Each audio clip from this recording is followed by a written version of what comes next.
warahmatullahi wabarakatuh. Perkenalkan, nama saya Serliana Agus Lutfiani dari kelas A, Prodi 1 Pendidikan IPA Universitas Tidar.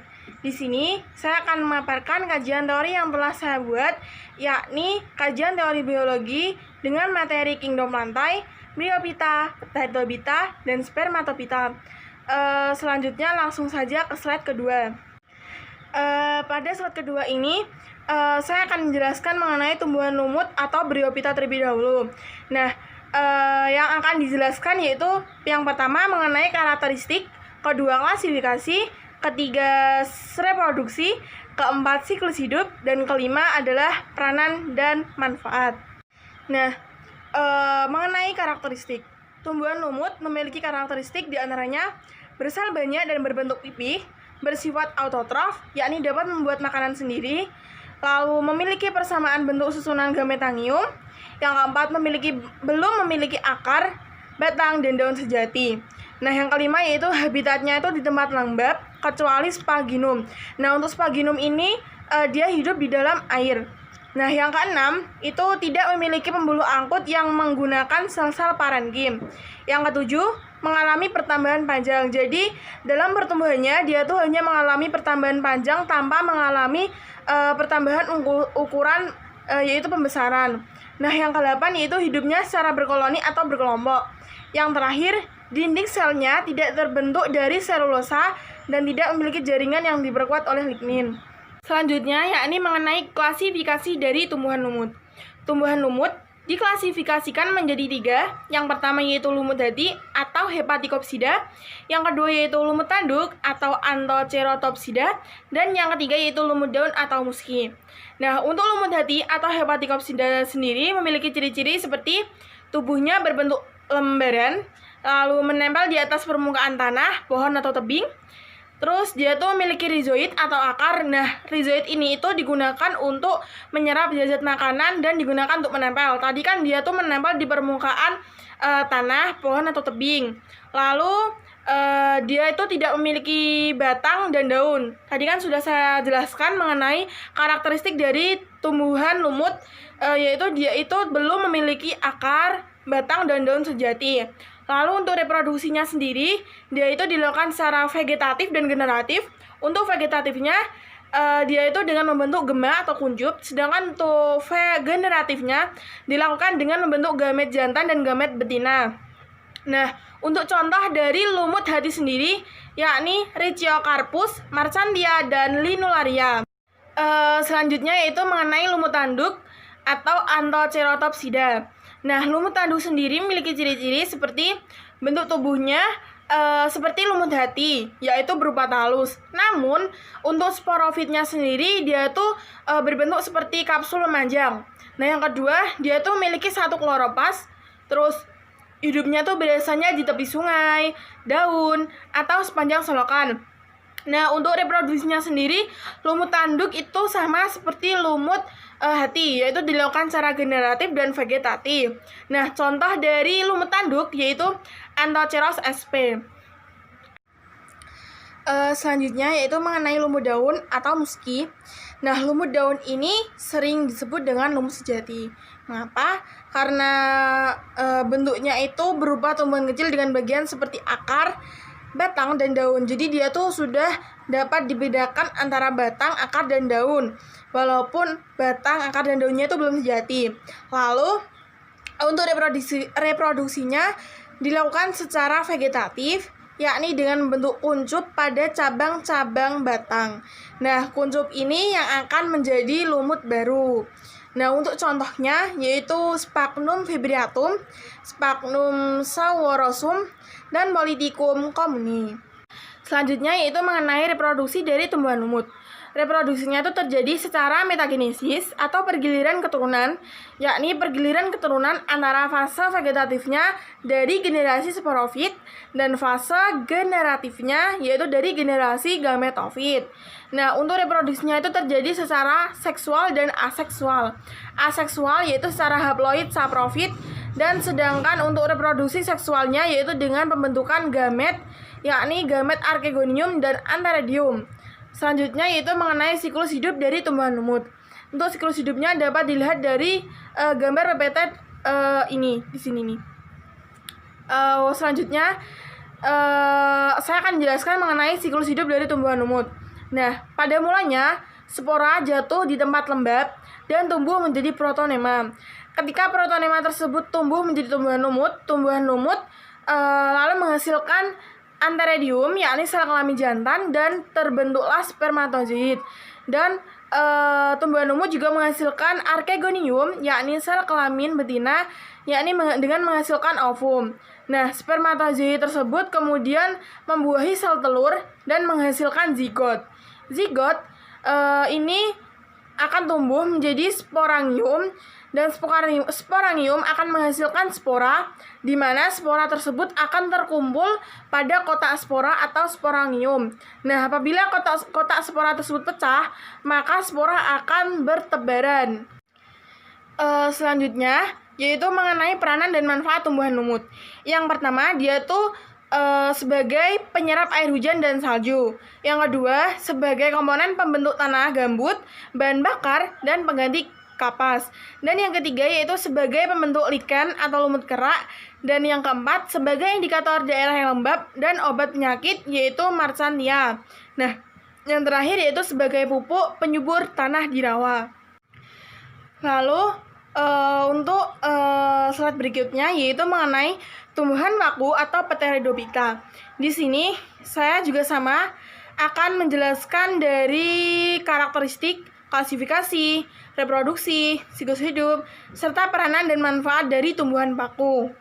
Nah, untuk karakteristik tumbuhan paku sendiri, yang pertama, tumbuhan paku merupakan tumbuhan yang berkormus. Mengapa? Karena tumbuhan paku itu merupakan tumbuhan yang menyerupai tumbuhan tinggi, dan dia itu merupakan tumbuhan yang berpembuluh paling sederhana. Nah, yang kedua itu dia memiliki klorofil. Yang ketiga, dia itu bersifat saprofit dan epifit. Saprofit yaitu tumbuhan yang memperoleh makanan dengan cara menguraikan sisa-sisa dari makhluk hidup yang telah mati. Ya, untuk epifit sendiri, dia itu merupakan tumbuhan yang cara hidupnya itu dengan menumpang tumbuhan lain. Nah, untuk hidupnya, dia itu berada di tempat yang lembab. Lalu, tumbuhan paku ini terdapat lapisan pelindung. Untuk klasifikasi tumbuhan paku, dia itu dibagi menjadi 3. Yang pertama itu paku homospora, paku heterospora, dan paku peralihan. Paku homospora yaitu jenis paku yang menghasilkan jenis spora yang besarnya sama. Nah, contoh dari paku homospora sendiri yaitu paku kawat atau Lycopodium. Selanjutnya yaitu paku heterospora. Nah, paku heterospora merupakan jenis tumbuhan yang menghasilkan 2 jenis spora yang ukurannya berbeda. Nah, spora yang berukuran besar disebut makrospora atau gamet betina, dan spora yang berukuran kecil atau yang disebut dengan mikrospora atau gamet jantan. Jadi, paku heterospora itu terdapat spora, yaitu spora gamet betina dan spora gamet jantan. Nah, untuk contohnya sendiri, yaitu paku rane atau Selaginella dan semanggi atau Marsilea. Nah, untuk paku peralihan. Paku peralihan ini merupakan paku yang menghasilkan spora dengan ukuran dan bentuk yang sama. Nah, dapat diketahui gametnya baik gamet jantan atau gamet betina. Nah, untuk berdasarkan struktur morfologinya, tumbuhan paku ini dapat dikelompokkan menjadi 4 subdivisi, yakni paku kawat atau Lycopsida, paku purba atau Psilopsida, paku ekor kuda atau Sphenopsida, paku sejati atau Pteropsida. Selanjutnya saya akan menjelaskan mengenai paku peralihan. Nah, paku peralihan tadi kan dikelompokkan menjadi 4 subdivisi. Nah, untuk yang pertama yaitu paku kawat atau Lycopsida. Dia itu memiliki ciri-ciri yaitu sudah memiliki akar, batang, dan daun sejati. Lalu hidupnya itu menempel pada tumbuhan lain, tadi epifit. Lalu untuk daunnya itu berbentuk rapat dan kecil-kecil. Dia juga memiliki 2 jenis sporangium yaitu makrosporangium dan mikrosporangium. Untuk contoh dari paku kawat sendiri yaitu Lycopodium cermum dan Lycopodium clavatum dan Selaginella caudata. Selanjutnya yaitu mengenai paku purba atau Psilopsida. Nah, paku purba ini memiliki ciri-ciri seperti berupa ranting bercabang, terdapat bulu halus yang menyelimuti, tidak memiliki daun sejati, hidupnya itu berada di daerah beriklim tropis dan subtropis. Nah, untuk contohnya sendiri yaitu Psilotum nudum. Nah, yang ketiga yaitu paku ekor kuda atau Sphenopsida. Dia tuh memiliki ciri-ciri batang tubuhnya tegak ke atas dengan kandungan silica yang sangat banyak pada batangnya. Lalu tubuhnya itu di daerah rawa atau lembab, dan ukuran daunnya itu kecil-kecil. Nah, contoh dari paku ekor kuda sendiri yaitu Equisetum. Selanjutnya yaitu paku sejati atau Pteropsida. Dia tuh memiliki ciri-ciri seperti batangnya tegak, lalu berdaun cukup lebar. Untuk hidupnya tuh dia hidup di pada daerah tropis dan subtropis. Nah, jenis paku ini merupakan jenis paku yang paling sering dilihat. Untuk contohnya yaitu Marsilea crenata. Untuk reproduksi, tumbuhan paku ini dilakukan secara generatif dan vegetatif. Generatif yaitu melalui pembentukan gamet, dan secara vegetatif yaitu dengan melalui rizoma untuk membentuk spora. Nah, tumbuhan paku juga sama seperti tumbuhan lumut, yaitu mengalami metagenesis atau pergiliran keturunan, yaitu pergiliran keturunan antara generasi gametofit atau penghasil gamet dan generasi sporofit atau penghasil spora. Nah, untuk proses metagenesisnya antara lain pertama yaitu generasi gametofit atau secara seksual. Pertama, protalium akan membentuk antheridium dan archegonium. Nah, antheridium yang merupakan sel kelamin jantan akan menghasilkan spermagonium, dan untuk archegonium sebagai sel kelamin betina akan menghasilkan ovum. Nah, ketika sperma dan ovum tersebut bertemu, terbentuklah zigot, dan zigot tersebut akan tumbuh menjadi tumbuhan paku baru. Nah, generasi gametofit ini sering disebut dengan haploid. Generasi sporofit atau aseksual. Pertama, spora yang terkumpul dalam sporangium akan berkumpul lagi dalam sorus. Nah, ketika spora tersebut keluar dari sporangium dan jatuh di tempat yang cocok, akan terjadi pembuahan. Nah, ketika terjadi pembuahan, terbentuklah zigot. Zigot tersebut kemudian akan tumbuh menjadi sporofit dan berkembang lagi menjadi sporofit dewasa. Nah, pada generasi ini disebut juga dengan generasi diploid. Selanjutnya adalah siklus hidup dari tumbuhan paku. Nah, tumbuhan paku tadi kan dibagi menjadi 3, yaitu paku homospora, peralihan, dan heterospora. Nah, untuk siklus hidupnya dapat dilihat pada PPT ini. Selanjutnya yaitu mengenai peranan dan manfaat tumbuhan paku. Nah, peranan dan manfaat tumbuhan paku ini diantaranya yang pertama, tumbuhan paku juga digunakan sebagai bahan untuk membuat obat-obatan. Contohnya yaitu obat untuk melancarkan air seni, yakni digunakan Equisetum atau paku ekor kuda. Dan untuk obat luar dan pusing digunakan Lycoporus. Nah, yang kedua itu sebagai bahan pembuatan pupuk hijau. Contohnya yaitu Azolla pinnata bersimbiosis dengan Anabaena azolae atau genggang biru. Nah, yang ketiga yaitu sebagai tanaman hias. Contohnya yaitu Selaginella wildenowi atau pakurane dan Adiantum cuneatum atau suplir. Nah, yang keempat yaitu sebagai sayuran. Contohnya yaitu Marsilea crenata atau semanggi. Nah, yang terakhir yaitu sebagai pelindung tanaman di persemaian. Contohnya Glycenia linearis. Selanjutnya saya akan jelaskan mengenai tumbuhan berbiji atau spermatopita. Yang akan saya jelaskan juga sama, yaitu mengenai karakteristiknya, klasifikasi, reproduksi, siklus hidup, serta peranan dan manfaat. Nah, untuk karakteristik dari spermatopita sendiri yaitu pertama, cara hidupnya bersifat fotoautotrof.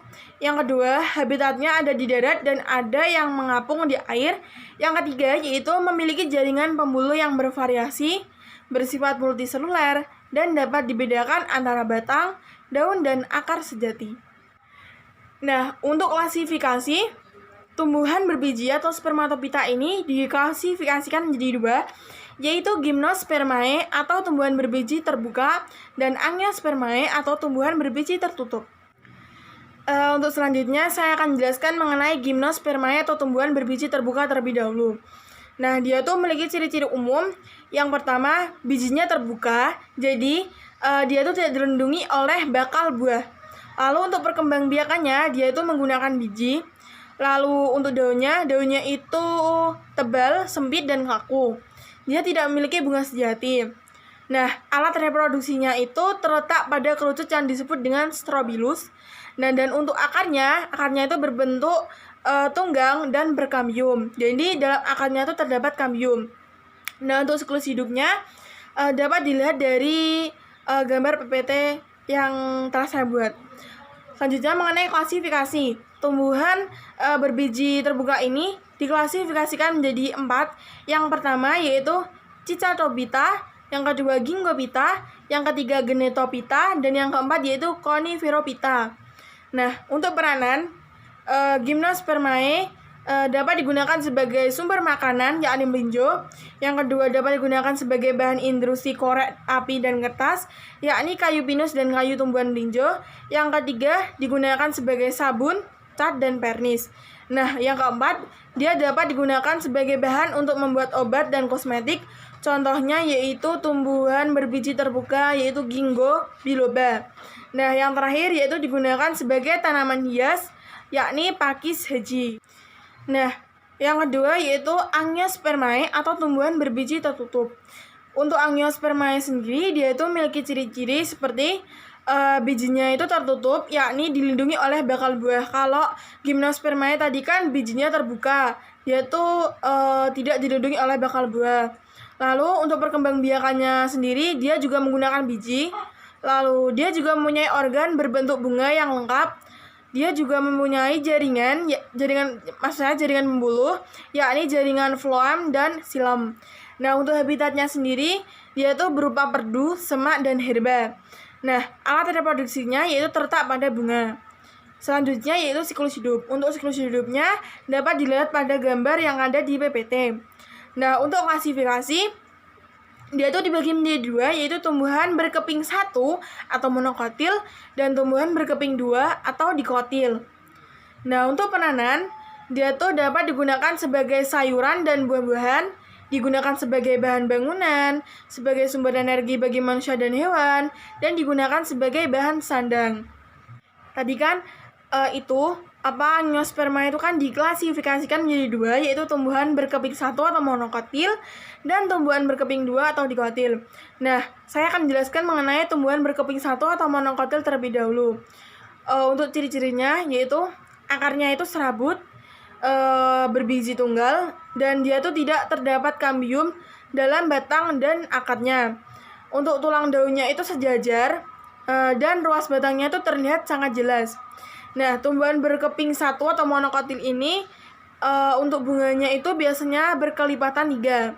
Nah, monokotil juga dibagi menjadi 6 suku. Yang pertama yaitu Graminae, Musaceae, Zingiberaceae, Arichadeae, Palmae, dan Bromeliaceae. Untuk Graminae yaitu suku rumput-rumputan seperti jagung, padi, tebu, dan gandum. Untuk Musaceae yaitu suku pisang-pisangan seperti pisang ambon, pisang kipas, dan pisang hias. Yang ketiga yaitu Zingiberaceae atau suku jahe-jahean seperti jahe, kunyit, dan lengkuas. Yang keempat yaitu Arichadeaceae yaitu suku anggrek-anggekan seperti anggrek bulan dan anggrek macan. Yang kelima Palmae yakni suku pinang-pinangan seperti kelapa, aren kelapa sawit, rotan, dan salak. Yang terakhir yaitu Bromeliaceae yaitu suku nas-nasan, contohnya yaitu nanas. Selanjutnya yaitu saya akan menjelaskan mengenai tumbuhan berkeping 2 atau dikotil. Nah, dikotil ini memiliki ciri-ciri seperti batangnya bercabang, lalu batang dan akarnya terdapat kambium, bentuk akarnya itu tunggang, dan tulang dari daunnya itu menjari atau menyirip. Nah, dikotil juga dibagi menjadi 7 suku. Yang pertama yaitu Solanaceae atau suku terong-terongan seperti kentang, terong, tomat, cabai, dan kecubung. Yang kedua yaitu Maliaceae atau suku kapas-kapasan seperti kembang sepatu dan kapas. Yang ketiga yaitu Leguminosae yaitu suku polong-polongan seperti petai, putri malu, flamboyan, kembang merak, kacang kedelai, dan kacang tanah. Yang keempat yaitu Rutaceae atau suku jeruk-jerukan seperti jeruk Bali. Yang kelima yaitu Myrtaceae atau suku jambu-jambuan seperti jambu biji, jambu air, dan jambu monyet. Yang keenam yaitu Eihorbiaceae atau suku getah-getahan seperti karet, singkong, dan puring. Dan yang terakhir adalah Compositae, yaitu suku komposit seperti bunga matahari, bunga dahlia, dan bunga krisan. Sekian pemaparan PPT kajian teori biologi yang telah saya buat. Kurang lebihnya saya minta maaf. Wassalamualaikum warahmatullahi wabarakatuh.